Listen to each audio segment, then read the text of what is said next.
Good morning, madam. Po. Can I check your ORCR, please? Okay po. Saan? Sir, ganito pa lang po yung ORCR niya. Battle. Certification to register. Anong date na? Sir, sorry. Yan talaga yan. Wala pa Opo. yung ORCR. Wala po. Honestly. Yes po. Andito po hanggang, sabi kasi ng dealer, kakalabas ko lang this month, sir eh. Ay, last time. Last month. Yeah, magwa 1 month pa lang. For the SAC report niya, ma'am, is on January 9. Okay? Pinaprocess pa naman. Yes The po. problem is, hindi pa siya, inisyo sa'yo. Ang tagal, That was last year pa. Yun yung na-prepare. Pero kailan mo nilabas? Nung March lang, sir. March. Opo, March 8. March 8. Today is April 6. 6. So you already have 28 days. Ang problem natin, madam, is 7 days dapat na i-rehistro na ito ng kasa nyo. Ito po yung binigay nila, sir. For 1 month po itong binigay nila. Kasi, nung last na punta ko po nung pa-change oil, ako wala pa daw po. You are using an unregistered motor vehicle. Sabi kasi nila, sir, pwede daw po ito. Supposed to be sana, doon lang kayo sa inyo.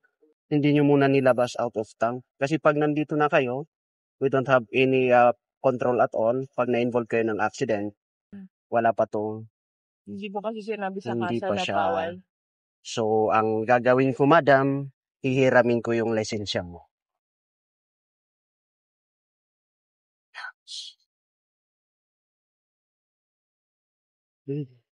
Kailan mo nakuha yung plastic card mo?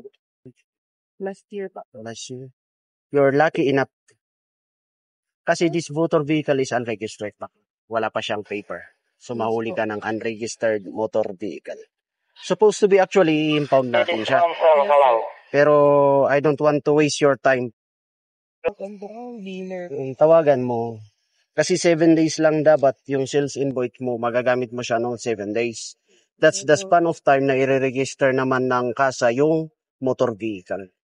At any rate, wala pa yung ORCR. Huwag mo munang ilalabas. Okay.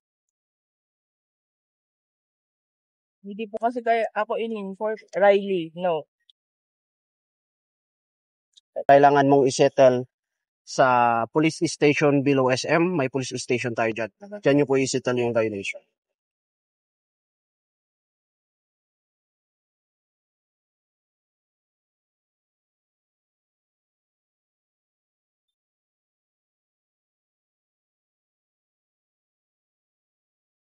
License, madam? Can I have your autograph here? Saan kita pa? Yan, sabay dito. Ang office ko lang po kasing mahuli, sir. Ang office time natin is 7 a.m. until 6 p.m. Okay, Open din siya Saturday and Sunday. Okay? Okay. So, paano ba yan, ma'am and sir? Pasensya na sa abala. Congratulations sa ticket. Okay, thank you. Pasensya na pa, ma. Para for your convenience. Okay pa. Abangan nyo po ako sa GMA. Have a good day. Thank you. po.